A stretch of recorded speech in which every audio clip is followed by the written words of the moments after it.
Salut mes amis, c'est Pavel et le projet Miner Cash et vous êtes sur la chaîne qui est consacrée aux investissements et au trading. Le dimanche, et comme d'hab, nous sommes ensemble, sans faute, pour parler de la bourse, de l'économie et voir ce qui se passe actuellement sur les marchés financiers. Avant de commencer cette vidéo, s'il vous plaît mes amis, n'oubliez pas en like, ça m'aide énormément. Je sais que je ne suis pas parfait parce que mon bureau est en plein travaux, je fais les vidéos en mode camping, mais je le fais quand même, c'est pas évident, je vous promets. Donc s'il vous plaît, n'oubliez pas de mettre un petit like pour me soutenir dans mes efforts. Je vous rappelle également que je suis sur Telegram toute la semaine et minercash.fr pour suivre mon blog. Voilà mes amis, dans cette vidéo, de quoi nous allons parler? Nous allons parler des CPI, l'inflation, le sujet classique, le sujet le plus important pour les marchés. Nous allons parler également des trimestriels, les premiers trimestriels qui ont tombé. On va également parler aussi de l'inflation versus la croissance parce que je peux publier d'ailleurs sur mon Telegram que je vous invite à rejoindre un article de Wall Street Journal qui m'a paru vraiment intéressante, qui a fait une analyse inhabituel, c'est pour ça que j'aime beaucoup ce journal. On va parler aussi de l'initiative céréalière de la mer du Nord, c'est le Grain Deal entre la Russie et la Turquie, le monde entier. En fait, c'est le deal qui a été négocié par la Turquie avec la Russie pour faire repartir les livraisons des céréales en fait en Europe et dans le monde entier à partir de l'Ukraine. Donc, quelles sont les répercussions? Vous allez voir pourquoi je pense que c'est un sujet très important. On va parler évidemment des tendances des marchés et ce qui se passe actuellement en bourse. Voilà mes amis, la semaine dernière, dans la vidéo de Café Dimanche, je vous ai dit que les indices américains ne sont pas bien équilibrés. Et donc tout de suite, il tombe une actualité, c'est comme si les régulateurs regardaient mes vidéos, ils vont rééquilibrer Nasdaq pour éviter la dépendance trop forte des valeurs technologiques, donc grosso modo des GAFAM. Donc là, je pense que c'est une excellente idée, je suis très étonné que ça n'ait pas été fait avant, parce qu'aujourd'hui, que nous investissons en bourse américaine, vous n'êtes pas diversifié. Donc vous achetez un ETF S&P 500 et encore plus ETF Nasdaq, vous investissez principalement dans 5-7 valeurs les plus importantes et pressez pratiquement tout. En tout cas, ce sont ces valeurs qui vont faire votre PNL, votre Profit and Loss. Donc, c'est vraiment pas ce qu'on cherche, j'imagine, quand nous investissons dans les ETF indiciels. On cherche justement en un seul clic, habituellement, d'investir sur tout un tas d'actions, sur un gros panier et avoir une diversification à bas coût. En fait, en payant très peu pour les frais de gestion, on peut bénéficier d'une diversification. Donc, aujourd'hui, on n'en bénéficie pas.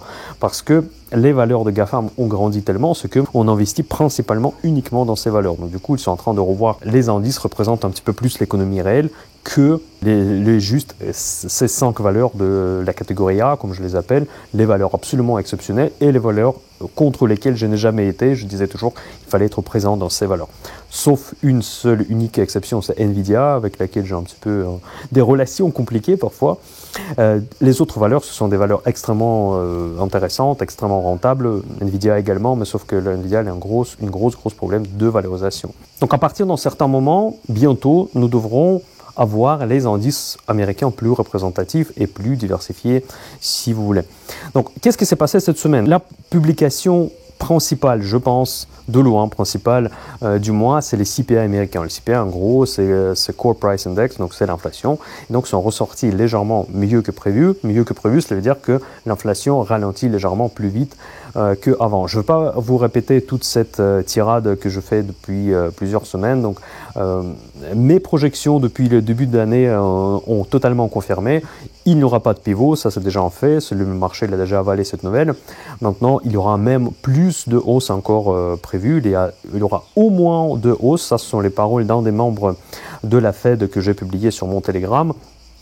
Le mot « au moins » qui peut faire peur au marché. Donc, c'est pas vous savez, la Fed, il n'y a pas que Jerome Powell, il y a plusieurs membres du board. Et donc, chacun font des interviews, chacun se pointe sur des antennes économiques.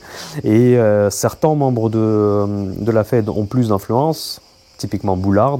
Souvent, il y a beaucoup d'influence sur les décisions finales. Il y en a d'autres également. Et donc, mais chaque discours de membres de la Fed, c'est important parce qu'il démontre les avis qui se sont mises sur la table lors de leurs discussions internes. Et donc, il y a un des membres qui a parlé cette semaine, il a dit qu'il y aura au moins deux hausses. Donc les marchés, ils viennent juste d'avaler deux hausses, quelque chose qui n'a pas été prévu. Je vous rappelle, il y a encore quelques semaines, tout le monde parlait de la fin de l'arrêt de hausse des taux et voir le pivot à partir de septembre, octobre prochain. Donc du coup, maintenant, cette page est tournée, il n'y aura plus de pivot. Maintenant, la discussion, est-ce que ces deux hausses de taux seront les dernières? Pour l'instant, c'est ça le consensus dominant. Si maintenant on commence à mettre sur la table l'idée que ce ne seront pas les dernières hausses, dans ce cas-là, le marché ne va pas du tout aimer. Eh bien, les CPI qui ont été publiés, ils vont dans le sens où ces deux hausses vont être effectivement les dernières parce que grosso modo l'inflation continue à ralentir.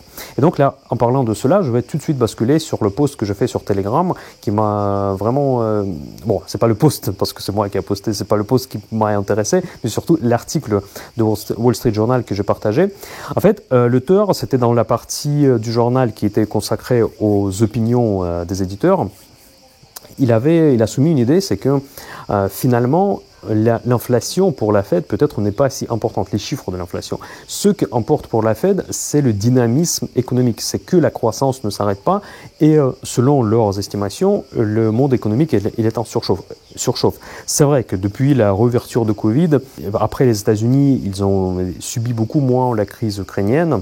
Grâce au fait que les États-Unis restent quand même une capitale technologique, on peut dire tout ce qu'on veut, mais c'est quand même les plus gros projets technologiques sont nés aux États-Unis et en Israël d'ailleurs.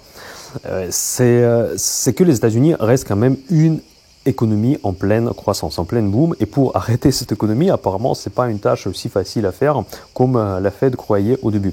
Et donc, c'est probablement ce qu'il parle dans cet article, c'est que cette surchauffe économique, qui ressemble un petit peu quand même aux années 1920 aux États-Unis, où il y a eu également une surchauffe économique qui a mené vers la Grande Dépression. Les économistes américains, je vous rassure, je vous promets qu'ils ont tous en tête cette crise de 1929, ils ne veulent pas que l'économie surchauffe. Ils veulent que l'économie avance normalement, qu'il y ait le niveau de l'inflation soit normal, autour de 2%. Ils veulent avoir le contrôle parce qu'ils voient que malgré les hausses de taux, l'économie ne ralentit pas. Donc il y a toujours la création de l'emploi, il y a toujours de la croissance, il ne glisse pas dans la récession comme en Europe. Donc quand on regarde les chiffres, ça va plutôt bien, malgré les restrictions monétaires qui ont été mises en place. Pour les marchés, on peut dire que ça peut être bien, mais c'est vraiment une question très ouverte. Parce que avant la Grande Dépression, les marchés allaient aussi très très bien et ils considéraient que la surchauffe économique c'était une bonne chose. Est-ce que nous tombons dans le même piège ? Je ne sais pas, c'est la Fed qui va le décider, mais dans tous les cas, la Fed ne veut pas laisser courir cette surchauffe économique encore plus loin. Donc, ils veulent arrêter l'économie. Et d'ailleurs, dans cet article, il parlait également de différentes façons de calculer l'inflation. Et si on avait appliqué la même formule qu'on applique en Europe, dans ce cas-là, la récession serait déjà très proche de l'objectif de la Réserve fédérale, soi-disant entre 2 et 3%. Donc, c'est rien de délirant.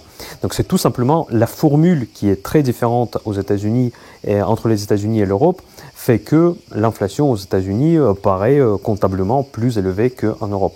Et donc on pourrait tout simplement appliquer la formule européenne et dire que ça y est, on est tranquille biche, on a atteint notre objectif, l'inflation a baissé, donc du coup on peut passer en mode Fed pause ou bien même commencer à baisser les taux. Mais la Fed ne le fait pas, la Fed évidemment ils ne sont pas des cons, ils sont conscients qu'il y a deux différentes façons de voir l'inflation. Et pourtant, ils continuent à resserrer les vis monétaires. Pourquoi ? Et donc, ça donne justement quelques points à cette idée que la vraie raison pourquoi la Réserve fédérale le fait, c'est pas tellement lutter contre l'inflation, mais c'est surtout arrêter la croissance économique qu'ils considère comme n'est pas saine. Donc dites-moi dans les commentaires qu'est-ce que vous en pensez. Je pense que c'est un débat quand même assez intéressant, très important pour faire des anticipations de la politique monétaire qui a évidemment beaucoup d'impact sur la prise de décision d'investissement. Pourtant, quand on regarde les indices, on peut avoir l'impression, fausse impression, que la politique de la Fed n'a pas d'incidence sur les indices. Eh bien, nous revenons à la question que j'ai déjà évoquée au début de cette vidéo, que les indices sont drivés par plusieurs actions tout simplement. Et c'est vrai que les actions technologiques, surtout en pleine hype AI, donc intelligence artificielle, elles sont devenues peu sensibles par rapport à la politique monétaire, mais elles sont devenues peu sensibles tout simplement parce que ce sont vraiment des valeurs d'excellence, ce sont des valeurs qui risquent vraiment de devenir monopolistes dans certains secteurs. Ils le sont déjà. Typiquement, Google, il était presque monopoliste sur la publicité en ligne, avec un petit peu de Facebook, mais Facebook, c'était quand même largement derrière. Après, ça dépend comment on le calcule, mais en tout cas, je pense qu'on est d'accord que le positionnement de Google était beaucoup plus fort sur la publicité en ligne que celle de Facebook. Dans tous les cas, ce sont des entreprises excellentes avec de la croissance, avec de la maturité, avec une bonne gestion, des fondamentaux presque idéaux. Donc ce sont des entreprises d'exception, ce que j'appelle la catégorie A, avec fort avantage concurrentiel. Je pense que ce sont des entreprises qu'on peut essayer de mettre en dehors des parenthèses. On peut être toujours y investi. En tout cas, ça, c'était l'idée que j'essayais de transmettre à travers la plupart de mes vidéos. Et si on parle des autres entreprises, là, il y a tout à fait la sensibilité par rapport à la politique monétaire. Dans certains secteurs, il y a des crises, dans d'autres, il y a des bulles. Bon, en fait, les autres secteurs, en dehors des GAFAM, ils vivent la vie plutôt classique, plutôt normale. Typiquement, on peut parler d'une vraie correction sur les valeurs pétrolières. Et aujourd'hui, tout à l'heure, la vidéo qui sera consacrée au projet Minder Cash Patrimoine pour mes abonnés premium, je vais parler de secteur pétrolier parce que je vais commencer à prendre des positions dans ce secteur. Je pense que ce secteur actuellement représente beaucoup d'opportunités. Et d'ailleurs, sur mon site mindercash.fr, j'ai publié l'article assez détaillé sur Total Energy, comment je vais investir dans cette valeur. Il ne faut pas croire que c'est tout simplement, cet article signifie tout simplement que je vais passer un ordre sur Total Energy, c'est tout. Non, la structure de mon investissement, elle est bien plus complexe que ça, elle est bien plus maligne que ça. Donc je vous invite à lire cet article. Donc c'est un très bon exemple. Secteur pétrolier, pourtant excellent, pourtant qui a profité énormément de l'année 2022, maintenant très diversifié. D'ailleurs, je vous rappelle que Total Energy actuellement, il est rentable à 25 € le baril, à 25 $ le baril, pardon. Donc avant, je vous rappelle qu'il y a encore 2-3 ans, c'était le 45 $. Donc la rentabilité de Total commençait à partir du prix du baril de 45 $. Ils ont diminué à 25 $. C'est vraiment extraordinaire. Déjà, moi, je ne vois pas du tout le baril à 25 $. Et même si cela arrive, Total Energy sera juste flat en fait, il sera à zéro, il va pas être encore en perte.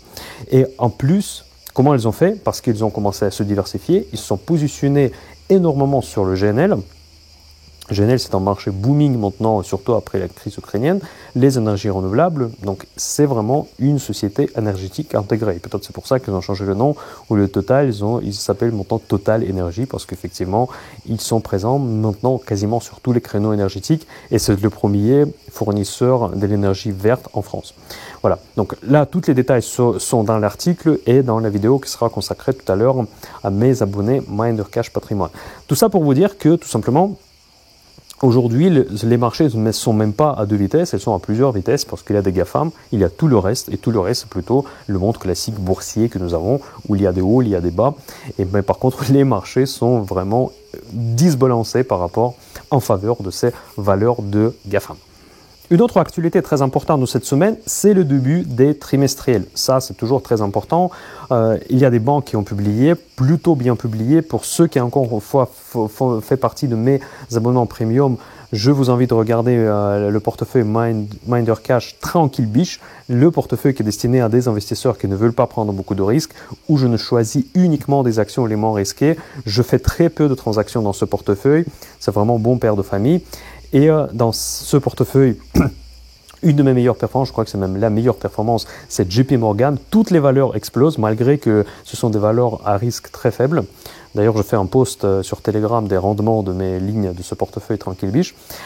Et pourtant, ils ont généré les profits à 2 chiffres. Donc, franchement, c'est un grand succès de ce début de ce portefeuille. Et JP Morgan, encore une fois, il est surpris avec des très bons chiffres. Il a bien profité de la crise bancaire en mars dernier. Globalement, pour l'instant, le début de résultat trimestriel est plutôt bon. Qu'est-ce que j'attends de cette trimestrielle? Je ne m'attends pas à des très mauvaises surprises. Je pense que les sociétés, la plupart des sociétés commencent à intégrer l'inflation dans sa stratégie. Déjà, notamment dans les prix, c'est très facile.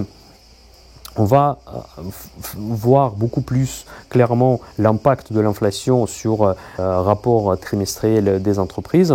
Mais n'oubliez pas que les analystes qui émettent les avis, les estimations par rapport aux bénéfices par action et la croissance de chiffre d'affaires, dans leurs attentes, ils intègrent bien évidemment cet impact de l'inflation. Et la bourse, elle juge toujours les publications par rapport au consensus d'attente des analystes. Donc si la publication est très mauvaise mais elle est supérieure aux attentes, dans ce cas-là, de toute manière, l'action il a toutes les chances pour monter que si c'était l'inverse. Voilà, donc là je ne pense pas qu'il y aura des très très mauvaises surprises par rapport au consensus des analystes. Après, si le marché il bascule dans un mode panique pour une raison X ou Y ou dans un mode dépression, dans ce cas-là, il va tout simplement avoir une lecture plutôt négative de tous les rapports et dans ce cas-là, on va basculer vraiment dans les exagérations de baisse. Pour l'instant, on est loin de là, on est plutôt dans le monde parfaitement bullish. En fait, les indices, comme je dis depuis plusieurs mois, ils sont plutôt flat, elles sont tout simplement dans un certain canal. Donc par exemple, le CAC 40, c'est un très bon exemple. On a tombé sur 7100 récemment, là on a remonté, on a remonté sur 7400 et on fluctue dans ce canal depuis très longtemps. Et par exemple, si on extrapole cette hypothèse que la semaine prochaine, là maintenant on est à peu près à 7004, on devrait se fermer le vendredi prochain en dessous de 7004. Donc on peut casser temporairement ce niveau, mais pour moi, je ne vois pas de raison pourquoi on devrait aller beaucoup plus loin que ces niveaux-là, en tout cas du point de vue macro. On n'a pas spécialement beaucoup de catalyseurs pour justifier cette hausse largement au-delà du niveau de 7400. Et donc les trimestriels, je pense qu'elles vont tout simplement laisser balader les indices dans ce canal jusqu'à on arrive à une vraie nouvelle inattendue. Positive ou négative, ça je n'en sais rien, mais dans tous les cas, nous avons toutes les conditions pour que le Black Swan arrive. On a les taux importants, on va encore monter les taux, on ne sait pas qu'est-ce que ça peut créer comme phénomène sur le marché interbancaire. Le marché de repo, mes amis, ça c'est une histoire de 2018. J'ai eu une vidéo très ancienne où j'ai expliqué le marché de repo. Donc il faut suivre de près en fait quand même le marché interbancaire quand il s'agit des hausses des taux excessives. Donc c'est important pour que si on casse l'équilibre monétaire, ce qui n'est pas impossible, dans ce cas-là, on peut tomber dans une situation complètement différente. Et là, je vous assure que les marchés vont presser quoi qu'il n'arrive. Pour l'instant, nous sommes positifs. Donc, le temps qu'on est positif, on va circuler plus ou moins dans ce canal que nous avons vu depuis les derniers mois. Donc, maintenant, on a remonté vers la planche haute. La semaine dernière, on était vers la planche basse. Et donc, il y a toutes les chances que ces mouvements vont continuer. Une autre importante nouvelle que peut-être vous n'avez pas spécialement fait attention, c'est les tensions encore nouveau entre la Russie et tout le monde entier. Donc il y a eu un accord pour les livraisons de céréales parce que la Russie a bloqué les ports afin de créer artificiellement une crise de livraison de céréales suite à la guerre en Ukraine. C'était une forme de chantage qu'ils ont mis en place il y a encore un an. Et ensuite, la Turquie, il a quand même intervenu parce qu'il avait des relations plus ou moins correctes avec Vladimir Poutine et elle fait partie de l'OTAN, et du coup avec les Occidentaux, elle peut parler également. Et elle a pu, on va dire, manager le deal pour que ces livraisons reprennent et surtout les pays les plus pauvres, les pays notamment en Afrique d'ailleurs, ne souffrent pas vraiment de la famine en fait, parce que là vraiment ça crée des crises. Déjà en Europe avec l'inflation, tout ce que nous avons vu l'année dernière, mais dans les pays pauvres, cette crise, c'était vraiment une catastrophe parce qu'ils n'avaient tout simplement rien à manger. Et donc maintenant, la Russie, avec ce qu'a fait la Turquie, je ne sais pas si vous suivez toutes ces histoires, parce que la Turquie a remis soldats ukrainiens qui étaient censés de rester jusqu'à la fin de la guerre à l'Ukraine. Après les discussions avec Zelensky, la Russie, évidemment, il a considéré comme un geste négatif envers la Russie. Mais d'ailleurs, c'est vrai, parce que je pense que c'était un accord noir sur blanc qui était signé entre la Russie et la Turquie que les combattants d'Azov ukrainiens qui devraient rester sur le territoire turc jusqu'à la fin de la guerre, c'était la condition qu'ils ont pu négocier. Et finalement, la Turquie a dit au revoir à toutes ces accords, toutes ces signatures, toutes ces promesses, et il a rendu justement les soldats à l'Ukraine. Ça montre aussi que le poids de la Russie dans le monde entier, son avis, il ne compte pratiquement plus. Ça, c'est le résultat de la guerre que Vladimir Poutine a déclenchée il y a plus d'un an maintenant. Et maintenant, il subit les conséquences parce que personne En fait, tout le monde s'en fout de lui, tout le monde s'en fout de son avis. Donc Erdogan, il a trouvé que de point de vue de la politique, de point de vue de momentum, c'était le bon moment pour faire un petit geste d'amitié envers l'Ukraine. Il l'a fait. Et il n'a pas demandé l'avis de Vladimir Poutine, quelque chose qu'il ne ferait jamais, on est d'accord, je pense, avant la guerre en Ukraine. Avant la guerre en Ukraine, la position, le poids de la Russie, le poids international de la Russie, il était bien plus important qu'aujourd'hui. Aujourd'hui, tout le monde peut faire tout ce qu'il veut avec Vladimir Poutine, avec la Russie, parce que déjà l'armée, il est détruit, l'armée, il est ridicule, et maintenant la Russie ne peut proposer rien du tout, sauf les menaces nucléaires, évidemment, à tout le monde entier. Voilà, et donc ça c'est un petit peu le contexte. Il y a eu des tensions entre la Russie et la Turquie, et donc du coup la Russie, elle menace maintenant de mettre la fin à cet accord sur les céréales, et donc encore créer artificiellement de la famine en Afrique, et créer de l'inflation alimentaire dans les autres pays, y compris l'Union européenne. Ce que je crains, mes amis, vraiment, ça, nous arrivons au point peut-être central de cette vidéo, ce que je crains, j'ai peur que la Réserve fédérale, elle craint la même chose, que l'inflation systémique, l'inflation fondamentalement justifiée, elle peut revenir. On peut revivre encore les moments difficiles de l'année 2022, en pleine guerre en Ukraine, à cause des différents phénomènes. Ça peut être de la géopolitique, comme le Grain Deal, ou l'accord sur les céréales, si la Russie elle fait en sorte que les livraisons cessent à nouveau à partir de l'Ukraine. Et dans ce cas-là, on va forcément observer encore une fois l'augmentation des prix dans les magasins. On va repartir à la discussion est-ce qu'il faut monter les taux. Et ça sera toute notre histoire. On est d'accord qu'aujourd'hui, nous avons vécu l'inflation l'année dernière, notamment à cause des prix de l'énergie, mais pas que. Il y a eu aussi l'inflation alimentaire, vous avez tous vu dans les supermarchés. Maintenant, nous sommes dans un consensus que voilà, maintenant l'inflation diminue, on devrait normalement arrêter en sortant équilibre et repartir dans le merveilleux de nos mondes pour les années à venir. Et donc, ça peut se passer différemment, parce que, notamment d'ailleurs à cause de cet accord sur les céréales, et pas que, on peut tout simplement repartir à nouveau dans un autre cycle inflationniste pour lequel nous ne sommes pas du tout prêts. Parce qu'aujourd'hui, les banques centrales ne peuvent plus monter les taux, aux États-Unis même. En Europe, ils ne pouvaient toujours. En fait, ils ont monté un tout petit peu, mais finalement, c'était vraiment ridicule les hausses des taux. Aux États-Unis, ils ont sacrifié complètement En fait, la croissance n'était pas aussi forte non plus, donc il y avait moins besoin de monter les taux qu'aux États-Unis. Mais n'oubliez pas que l'Europe, elle ne peut pas monter les taux à cause de tout un tas de problèmes économiques dans les pays du Sud, notamment, je pense avant tout à l'Italie. Aux États-Unis, on a promis encore de hausse de taux, mais moi, je suis... Pour une fois sur ce sujet, je pense que c'est la première fois cette année, je suis d'accord avec le marché que probablement ça sera 2 dernières hausses. Et c'est pas parce que l'inflation sera parfaitement maîtrisée après ces 2 hausses, mais tout simplement parce que la Fed ne prendra plus de risque de monter les taux encore plus haut. Je pense honnêtement que ça sera trop dangereux s'ils vont faire plus de 2 hausses de taux encore. Voilà, ça c'est mon avis par rapport à la situation macro. Le risque principal aujourd'hui, que malgré les efforts des banques centrales, l'inflation peut quand même revenir. Et ça, c'est pas du tout le scénario que les marchés ont prévu. Et ça, évidemment, ça peut créer encore des black swans, des phénomènes, des crises bancaires.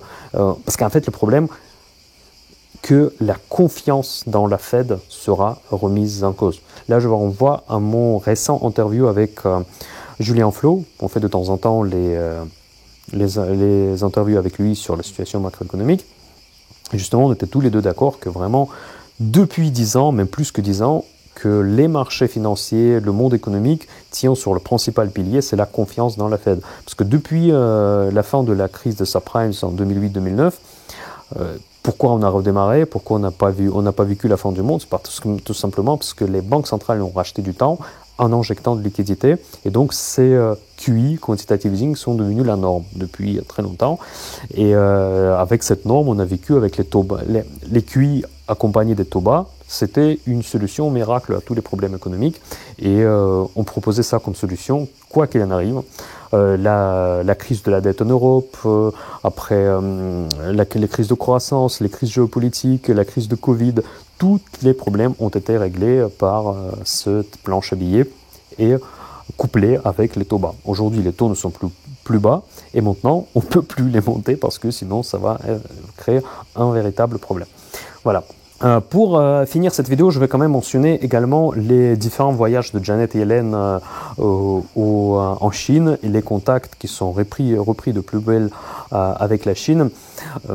C'est très obscur, toujours de quoi ils parlent exactement. Les deux pays qui sont adversaires économiques, les vrais adversaires sur le coup, c'est pas comme la Russie, les deux vraies locomotives de l'économie mondiale. Je pense que maintenant, le vecteur côté des États-Unis, il change un petit peu dans la même direction comme l'Europe. En fait, ils cherchent de trouver un équilibre, faire un rapport business as usual avec la Chine. Donc, ils ont déjà fait le business as usual avec Vladimir Poutine, on a vu ce que ça donne. J'espère que ça ne va pas donner la même chose avec la Chine.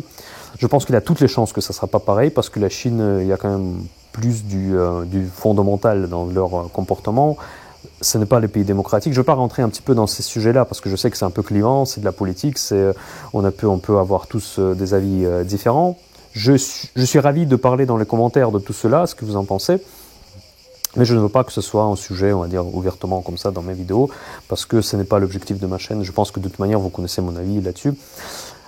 Et les États-Unis, aujourd'hui, ils cherchent un équilibre. Peut-être ça s'inscrit un petit peu dans leur projet préélectoral pour stabiliser un petit peu la situation avant les élections, notamment tout ce qui concerne les inflations, pour arrêter cette guerre commerciale qui était omniprésente depuis des années, encore de l'époque de Trump, et qui était reprise de plus belle par Biden. Ils veulent trouver vraiment un contrat, un protocole, comment on puisse communiquer avec l'Empire du Milieu de point de vue économique et trouver un équilibre macro dans les relations économiques internationales. Voilà mes amis, c'est tout pour aujourd'hui. J'espère que vous allez passer des bonnes vacances. Dites-moi d'ailleurs dans les commentaires où vous êtes partis en vacances. Peut-être quelqu'un est à côté de chez moi. Je suis dans les Bouches-du-Rhône, je vous rappelle. Je pense toujours que ça serait une bonne idée de faire une rencontre Mind Your Cash. Je réfléchis toujours de plus en plus à organiser cette rencontre. Ça sera certainement soit dans le sud, soit dans la région de Genève. Dites-moi où vous êtes, si vous êtes en vacances actuellement. Peut-être c'est très probablement que vous êtes dans le sud de la France aussi. On pourra éventuellement organiser quelque chose. Ça sera très sympa. Et je vous dis à très bientôt sur Telegram, mindyourcash.fr. Et sur tous les réseaux où je suis présent. Allez, bon dimanche et reposez-vous bien.